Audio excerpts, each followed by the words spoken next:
Penguin here. Today's video is going to be part of a short series remaking our content from 5 years ago. These videos have, they've aged fairly, poorly. That year is just the worst. Okay, I'll admit it, guys. The audio and visuals sucked. We didn't have a good mic, I sucked at editing, and digital art, and a whole lot of other things, and the videos really suffered for it. And that's particularly brutal considering the one part of those old videos that I feel I did a really good job at the time was the scripts. There's a lot of good content in those videos, but when the audio sounds like a chain on a cheese grater,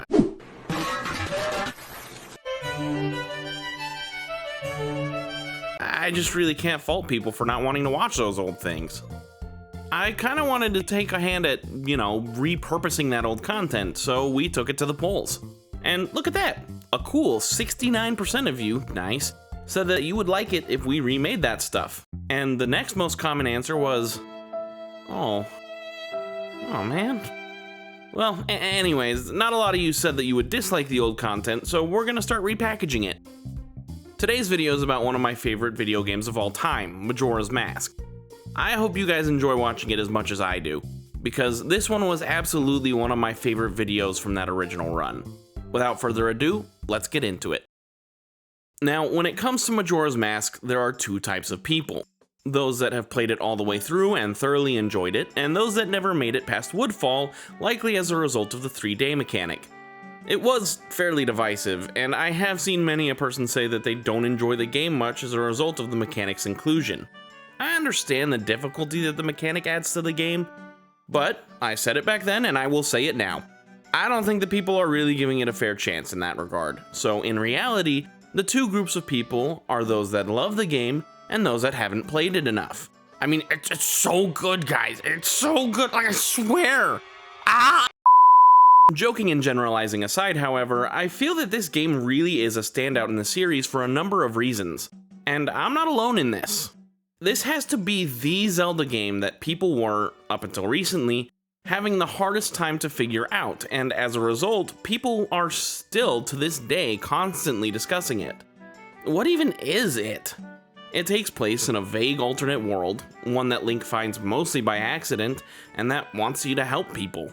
The background of this world is vague, the villain is vague, the overarching theme is... well, actually, the theme is clearer in this game than it's ever been. That said, you still have to be digging for it if you're hoping to find it. As much as I enjoy Zelda games, they fall into the same trap as a lot of older video game series. The storytelling could use a little bit of work. That's not to say that the story is ever bad per se, with a few exceptions. But they aren't explicitly mind-blowing either. The focus is, and always will be, on the game as a game, rather than the game as a story. I mean, think about it, guys. I can describe almost every Zelda game for you in one sentence. A courageous young dude goes to find a magic sword, stop the evil person, and save the princess and his home. There are a lot of elements that add spice to each specific iteration in the series, but it isn't really doing anything crazy. I mean, I also just described like 1,000 other stories. Very specifically though, most Zelda games lack unique themes. A theme is a concept or idea found in a story that is specific, poignant, and that pops up multiple times throughout the story. And one story can have multiple themes. The theme is whatever the writer wants you to know is important about this story, and what they want you thinking about once the story is complete. Zelda games share one common theme. With enough courage, you can overcome even the greatest of adversities. Majora's Mask shares this theme, but it is also very different from every other game in the series in this and many other regards. Its atmosphere, its mechanics, everything in the game points towards some very important themes, and this is the topic of today's discussion. What are the unique and hidden themes of Majora's Mask? I think what makes this game unique to most people is the dark atmosphere that hangs about it. People have often taken a look at this and come to the conclusion that the game centers around hopelessness. Eventually, that moon will fall and everyone will die.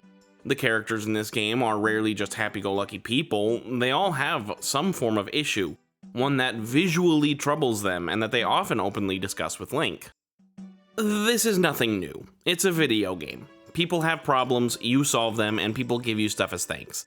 This is as basic as picking up collectibles or fighting enemies. But Majora's Mask does handle it differently from every other Zelda. For starters, it places a huge amount of emphasis on almost every character in the main hub. Think about the NPCs in other Zelda games. Most of them just serve the same purpose: to make the world feel more fleshed out and more lived in. However, Majora's Mask makes clever use of its own mechanics to make each one of its characters feel far more real. Each character, at least within Clocktown, is unique and has multiple different dialogue trees that depend on your actions, and has a fully fleshed character of their own. In Ocarina of Time's Castletown, most of the characters are really only there to be there. You can talk to most of them, but they don't really serve any purpose other than to make the town feel like it has people in it. They don't say anything important, personal, or even interesting. Satcon's counterpart literally just says, "I'm late, I'm late." In Majora's Mask, however, the characters all have their own agendas, their own things that they are doing. Each one is a fully fleshed out character with personality, motivations, and even schedules. There are a few exceptions, but they are rare. This really draws you into their lives. Suddenly they feel less like unimportant NPCs and more like real people, or at least important characters. Each of these characters has serious internal struggles that they deal with, whether it be a single line of dialogue about the approaching moon, or fully fleshed out side quests about the difficulties of maintaining a farm after your parents have passed away while you're simultaneously trying to raise your little sister who is somewhat crazy. In either case, the fact that literally everyone is going through something is kind of oppressive at times. The fact that each of these characters has issues, heavy, severe issues I might add, makes most people think that the dark nature of this game is kind of the focus. But I don't think that this game is going for that at all. Instead, this game is about hope. It just gave me so much hope! As Link takes part in these people's lives, their problems melt away, and they're keen to show how grateful they are. And while this does happen in other games, Majora's Mask once again does it better. Let's look at some other examples in the series. Most of the side quests in these games are fetch quests, which lead you to earning an item because, well, that's what video games are all about. Think of the Big Goron Sword side quest from Ocarina of Time. You go from place to place, delivering one thing and getting another, and then eventually you receive the end item. Each of these items is given to you either A, so you can help the person giving it to you with something fairly mundane, B, because the person giving it to you just happened to have it on them, so it's probably a fair trade for the item that you've just shown them, or C, because it was part of an agreement that you made with them in advance. Once the item is given to you, they describe its purpose shortly, and then you go on your merry way until da-da-da-da, the actual item you wanted the whole time! Majora's Mask does this very differently. Sure, you still help people out, and they still give you a mask or an item, but they also let you know how it was that you've made a difference in their lives. Often, they didn't even ask for your help at first, you just do it because that's what you should do. Think about the Gorman Troop Leader side quest. A drunk man is sitting in a bar, pounding the table with his hand. Talking to him gives you no clear indication that he needs or even wants help. Instead, you help a nearby Zora with a sound test by playing different instruments that you have on hand, and you end up being heckled by the troop leader. At the end of the sound test, you've played a song that reminds the Gorman troop leader of days gone by. He then apologizes for making fun of you and gives you a mask that serves very little purpose in the game at all. It really only has two uses. One is making the completion of a side quest easier, one that you've already completed, I might add, and the other is to be given away at the end of the game. So, why did he give you this mask? Well, from a gameplay perspective, it serves as one of many keys to endgame content. But in-universe, he shares it with you simply because he's grateful to you. You helped him overcome the depressive feelings he was having, so he could feel hopeful again. It's a brief moment, but an impactful one, and it's one of many such cases. The gratitude that NPCs show in their dialogue, even in the face of destruction and ruin, is a massive part of what this game is all about. To say that it's about the before state is missing the point. Sure, the moon is still falling, but these little moments make the end a little bit less painful for these characters. Maybe these people's last moments can be a little bit better. And while it may not seem to matter from our outside perspective, the game is careful to show it matters a lot to each of these own characters from their own perspectives. And I think that's really the point here. Of course, helping a bunch of other characters out is cool and all, but this game does hold a secret character that you help throughout the game's course. One who harbors depressive feelings the entire game long, and who never mentions it aloud. One who no one has ever stopped to think about. Link. Many people have tried over the years to figure out what this game is about, and they have had some amazing discoveries as a result. The areas of Termina do an oddly good job of presenting the stages of grief in the Kepler-Ross grief theory. I know that the game creators have gone on record to say that this game was not written to follow that model, and yet it's undeniable that many of the characters in the game do follow the model, and that each of these areas in the game has one central task to help a character who is stuck in one of the steps of this model. MatPat from Game Theory even theorized that Link was dead based on the fact that the grief theory outlines the feelings one has after losing a loved one. Personally, I can't help but disagree with that. This game is not an attempt at saying all is hopeless, but that hope exists. Link is not dead in this game. Link is grieving, and this fact is staring at us from the very first line of the game right down to the final cutscene. This game is about overcoming feelings of hopelessness, and that is also the course for its main character. Alright guys, I just wanted to take a really quick break to remind you guys about the hype button. Last time that we did this thing, it really did well. We hit something like number 26 at our best point. But I'm hoping that this time we can get that even higher, and I've got a little bit of advice to help you out with that. We've already put out a video on our channel for an in-depth dive, but small reminders here. Make sure to press the hype button 3 times if this is the kind of content that you enjoy.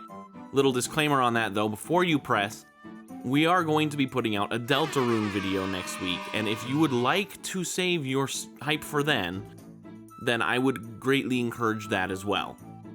I know that not everyone is going to watch all of our content. Some of you guys are Zelda fans, some of you guys are Deltarune fans. Hype the video that you want the most, but I would recommend A, pressing the button 3 times this week, and B, coming back later after Monday to repress it. That is, of course, for our viewers in the first week. If you're viewing this after that point, then, well, I guess Pekka hopped. Like, I don't know. That don't... Yeah, they probably don't speak German, do they? The grief theory, as presented in this game, starts not in Clocktown, but with the first screen after starting a new file. Link has completed his mission in Hyrule and sets out to find an old friend. We know from developer notes and from the in-game manual that this friend is Navi, who Link, for whatever reason, treasured, and who, for whatever reason, totally abandoned him at the end of the previous game. We don't know why she did so, but it's theorized that she died after the events of Ocarina of Time. The theory states that when a fairy fulfills its purpose, it disappears.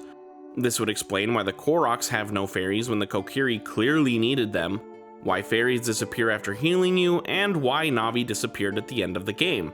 Her purpose was complete, so she flies away to keep Link from having to watch her die. I like this theory a lot, and side note, RIP Vortexy Gaming, you will be missed. But regardless of Navi's status, however, she is gone by the start of Majora's Mask. Link goes looking for her, but if she is dead, he probably knows it deep down. He was raised in the Kokiri Forest, where everyone but him had a fairy companion. He spent his entire adventure using fairies to sustain his life force. If anyone knows about how fairies work, he does. That means that he would likely know that Navi is dead, if in fact that is how fairies operate. It's also possible, and indeed fairly likely, that she didn't die, but having completed the quest that they set out to do, she simply leaves Link behind, leaving him to question if he even matters to her. Now that her duty to be with him is complete, she ditches him like some kind of burden, just like the annoying, useless, stinky doo-doo head that she is. Sorry, if this is the case, he probably thinks that she was never truly his friend to begin with. So why is he looking for her then? She's either dead or she abandoned him. What reason does Link have to look for her in either case? Well, it's because he's in denial, the first stage of the Kipler-Ross grief theory. If we go based on the death theory, he never actually saw her disappear, so he has reason to believe that she could still be out there. Maybe her purpose was just to help him on his quest, but maybe it was to be his companion fairy, quest or no quest. She could still be out there. If we go based on the abandonment theory, she never said she didn't care or that they weren't friends, so maybe she just had other fairy business. Like, maybe she was heading to the Deku Tree to pay her respects? I don't know. In either case, he doesn't want to admit that she's gone. He starts heading back to where they first met, to their home, the Kokiri Forest. Asking those he grew up with yields him no results, however, so he's forced to look in the surrounding areas. He enters the Lost Woods and continues his search, but finds himself as lost outside as he is inside. She's nowhere to be seen, and the area around him is unfamiliar. As he looks about himself, he's assaulted by the Skull Kid and his two fairies. Skull Kid steals his horse, Ocarina, and scoots on out of there. Link pursues the Skull Kid, falls down the hollow insides of a tree, and ends up in Termina. This is how the game starts, and because of the Zelda formula, that's all it really appears to be at a first glance. Why is Link looking for Navi in the woods? Well, because we need him to be in the woods for the game to start. Why does he forget about this almost immediately? Because that's how the story needs to progress. That's what this looks like to us. Zelda has conditioned us to see things like this. Whatever motivations Link may have for starting his journey in most of these games, they get put on the back burner because of the need for a hero. In The Wind Waker, motivation is to get back your sister. But this gets put on the side because Ganondorf needs a Paladin, plain and simple. The issue with his sister eventually sorts itself out. Link's motivation in Twilight Princess is to save Ilia and the village kids. He completes this fairly early in the game, and goes on to save Hyrule because that's what's expected of him. In Ocarina of Time, he's just listening to his paternal figure, who happens to be a tree, when that tree basically screws him over for the whole rest of his life by sending him to protect Zelda. It's just how these games go. It's very tempting to view Majora's Mask in the same way. I mean, after all, Link stops searching for Navi and becomes the hero, right? But everything in this game is actually very closely tied to how the game starts off. You just have to know that and recognize it to look and see it. Link is primarily a quiet, helpful person. His focus in this game shifts from his own needs to caring for the needs of others. However, all of these people serve as a reflection for him. They are in varying states of dismay, just like he was at the beginning of the game. He helps them because that's what he does as a hero. But on the way, Link is subconsciously learning lessons, even if he doesn't say anything to that or any other effect. The first stage that Link goes through is denial, the one that he starts the game in. Here, he watches as people live out their lives, mostly ignoring the oncoming threat. The Swordmaster, for example, says that the moon isn't falling, but that if it were, it wouldn't matter anyway, since he could just cut it in half. The central figure, I would argue, though, is Muto. Muto wants to put the festival right in the middle of town, and his workers are the first people that we see in Clock Town, while he himself is the last one that we'll see before ascending to the top of the tower. From day 1 to day 3, he argues with the mayor and the leaders of the guards that the moon isn't falling, even though his wife has already fled town because of it. If you don't help him, he even just stands in the square, yelling at the sky, denying to the end that anything bad is going to happen. If you're gonna fall, then fall. He switches from denying that the moon is falling to denying that he cares. Most people slowly and surely learn of the dangers that are facing them, but not him. Some evacuate the town, others shiver and quake in fear, but Link just does what one of great courage would be expected to do. Despite the peril, he goes after the real issue, Skull Kid. You get back the Ocarina, and then...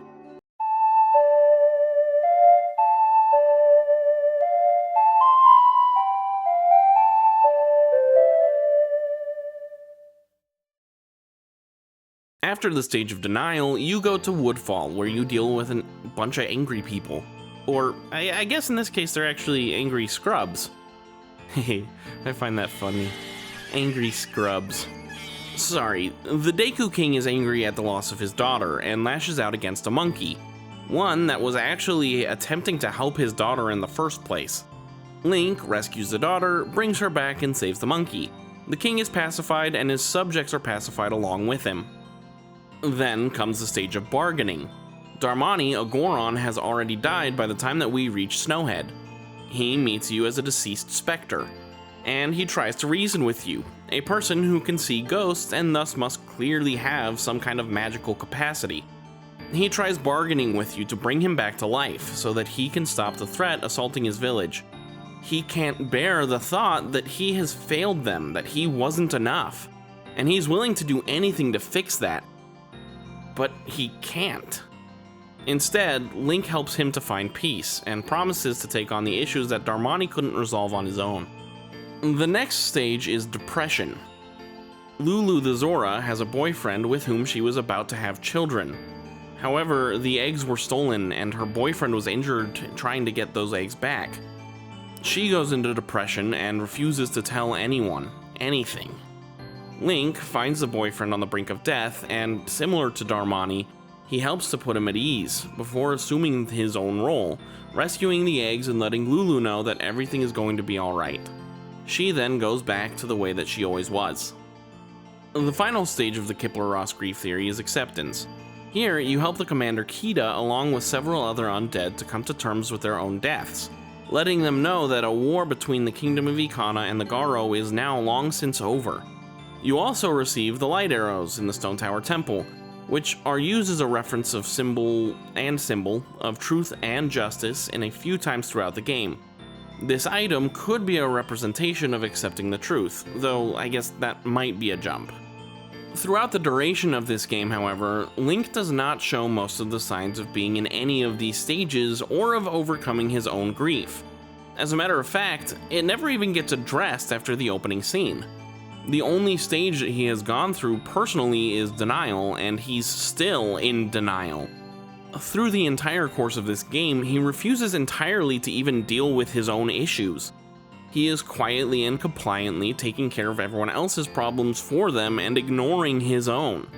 The game hasn't presented him with an opportunity to confront his own issues yet, but that is right about to change. Hey guys, time for another real quick announcement. This one is super exciting. Gringo, the rest of the flock, and I are all going to be down at FanX this year down in Salt Lake City. If any of you guys are planning on attending the event and you'd like to do a little bit of a fan meetup, we could actually arrange a little thing in the Discord. So if you're hoping to meet one of your favorite creators or just me, then we could meet down in the Discord channel and discuss dates and times for things. We're going to be there from the 24th of September through that following Monday, I believe.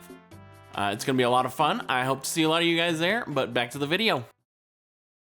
In the final area of the game, the moon, you find 5 children, each of them wearing one of the masks of the game's 4 regional bosses.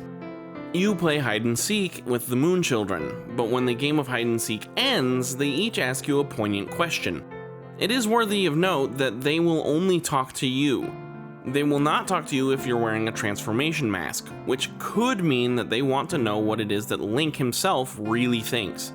And they don't want you to be wearing any masks, literal or metaphorical, while you answer their inquiries. The Woodfall child says, "Your friends, what kind of people are they? I wonder, do those people think of you as a friend?"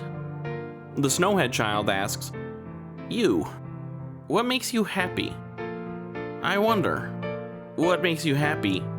Does it make others happy too?" The Great Bay child asks you, "The right thing, what is it? I wonder, if you do the right thing, does it really make everybody happy?" And the Ikana child inquires, "Your true face, what kind of face is it?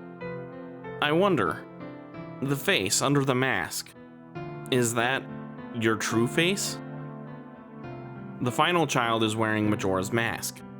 Rather than running around the tree, he just sits there. He also wants to play, but it seems like no one wants to play with him. The final child doesn't ask a soul-searching question, but we will get to him in a second here. I think that the purpose behind these 5 kids is that they aren't really kids at all. This entire area feels intensely surreal. I believe that the inside of the moon is a place constructed by Majora to weaken Link psychologically, one based heavily on Link's own psyche.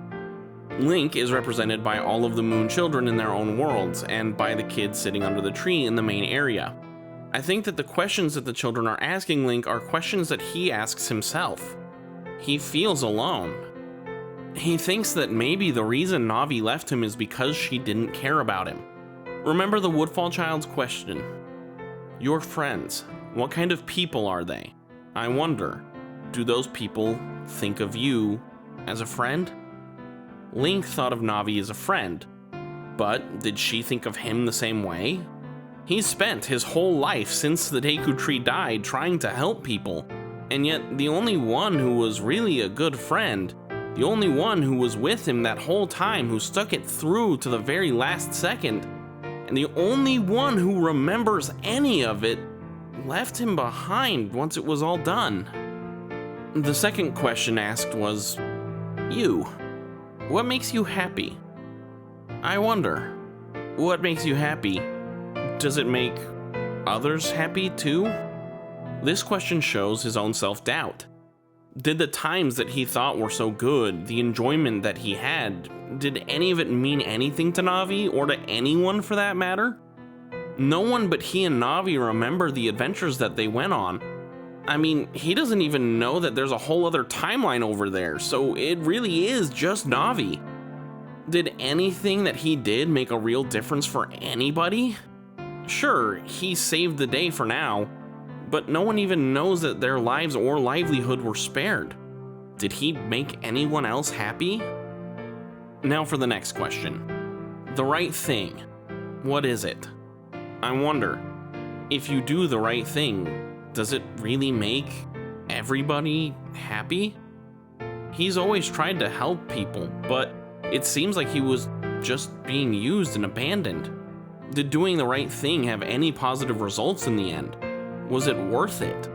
Did anyone think any higher of him for it? And finally, the question of the mask. Your true face. What kind of face is it? I wonder, the face under the mask, is that your true face? What is Link's true face, the one behind the mask? This is asked to him while the only mask that he's wearing is one of generosity. To get to this point, he has helped everyone in the game and given away all of the rewards. Is that because he's nice? Or is it yet another mask? Is he just trying to hide how hurt he is? Is he truly the kind person that he acts like? Or is this just his way of hiding his true feelings from everyone? Is it his way of trying to get people to like him because he's felt like he's never had a real friend who didn't leave him behind? Is he really a good person? Or is he a selfish one hiding behind a pleasant mask? And now, we get to the kid with Majora's mask. Rather than asking a profound, soul-searching question, he makes a demand to play good guy and bad guy. Are you ready? You're the bad guy. And when you're bad, you just run. That's fine, right? Well, shall we play? Link feels angry that Navi left, that she ran. But he is starting to realize that he too is simply running from his problems. He is avoiding a painful experience by running from his own feelings to help others with theirs. He hides his pain behind what he feels are noble acts, never including anyone or allowing them to help him, just like Navi left without a word. He knew that she was dying, but rather than let Link know, rather than explaining it to him and staying with him to the end, she thinks it's kinder to just leave him behind. However, he feels that she was being selfish. She didn't know how to tell him, how to make him understand it, so instead, she just left the issue unresolved. He has been angry with her, but by reviewing the course of the game, by learning from the children around the tree and the people of Termina, he realizes that his anger at her and his coping mechanisms were just as selfish. If you do not play hide and seek with the children, and thus if Link doesn't ask himself the poignant questions about his own position, Majora's Mask is probably one of the hardest final boss fights in this entire series. But learning from this journey to the end, and internalizing it, makes it absolutely the easiest, and that includes Dark Beast Ganon. Link is easily able to defeat Majora's Mask in a matter of seconds, and bring peace not only to Termina, but to himself. Outside the city, the Skull Kid, a character who also thought that he had lost those dear to him, talks with the giants, his friends, and is surprised to find that though they still think of him as a friend, they also know that they have to go. They head back to where they're needed, leaving Skull Kid with Link and the fairies and the Happy Mask salesman. The Skull Kid comments, "I thought they didn't want to be friends with me, but they hadn't forgotten about me. Friends are a nice thing to have. Could you be my friend too?" The Happy Mask salesman then tells you that because he is in the midst of his travels, he must bid farewell, and he reminds Link that he should be returning to his own home. He summarizes the theme of this title in a few phrases. Wherever there is a meeting, a parting is sure to follow. However, that parting need not last forever. Whether a parting be forever or merely for a short time, that is up to you. But my, you sure have managed to make quite a number of people happy. The masks that you have are filled with happiness. This is truly a good happiness. And then he walks off and disappears as though he were never there to begin with. Tattle, Navi's replacement in this game, says, "Well, both of us have gotten what we were after. So this is where you and I part ways, isn't it? You know, it was kind of fun." She then tells him to move along, and while he rides away on Epona, she cries out, "Link!" He doesn't slow down or turn around, but she quietly says to herself, "Thank you."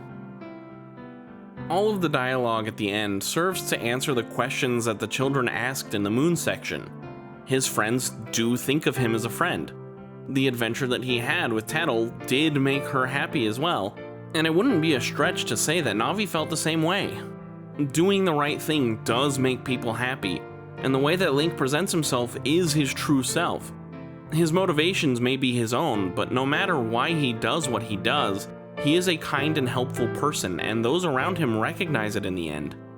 As for the parting with Navi, it is possible that she died or that she just saw him as a major chore. But that isn't the end of their story either way. Whenever there is a meeting, a parting is sure to follow. However, that parting need not last forever. Death or other circumstances may separate you from the ones that you know and love, but you need not always remain apart. Whether or not you make things right, with them or with yourself, whether you deny that they ever existed or make them a part of your life again, either physically or metaphysically, is up to you.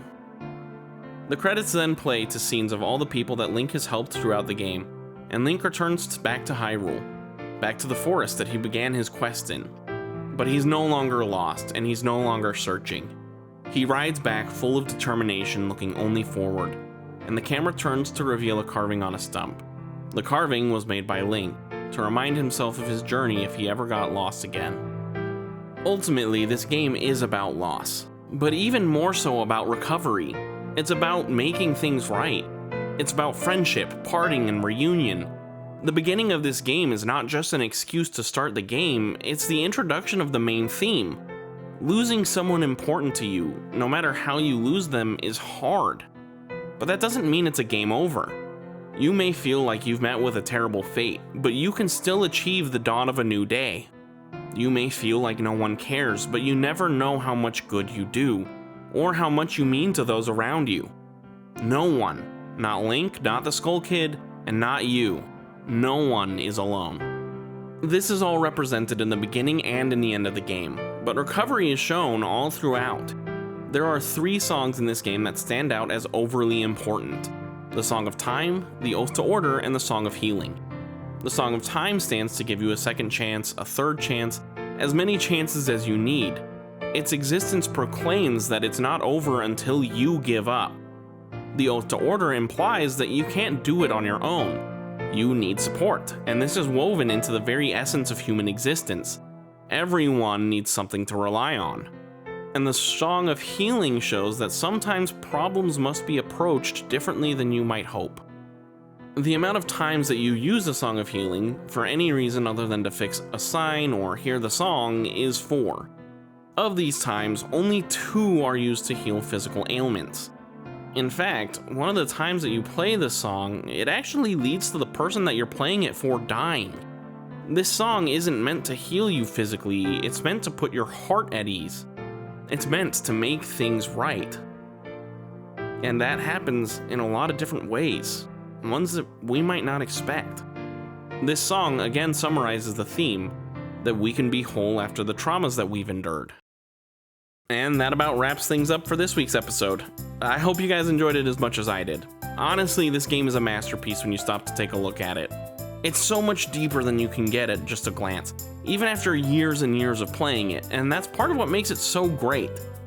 I hope that this video has helped you guys to be able to see this game in a new light. None of us are really outcasts. We just have to take a harder look. Quick reminder to hit the hype button and the like button and subscribe button. And as always, big shout out to our channel member Berber0555. That wraps everything up for this week's remake, but I hope to see you guys next week for a brand new Deltarune theory about ERAM and his connections to Undertale. It's gonna be another interesting video, so I'm looking forward to seeing you guys then. Until then though, this is Outcast Penguin signing off.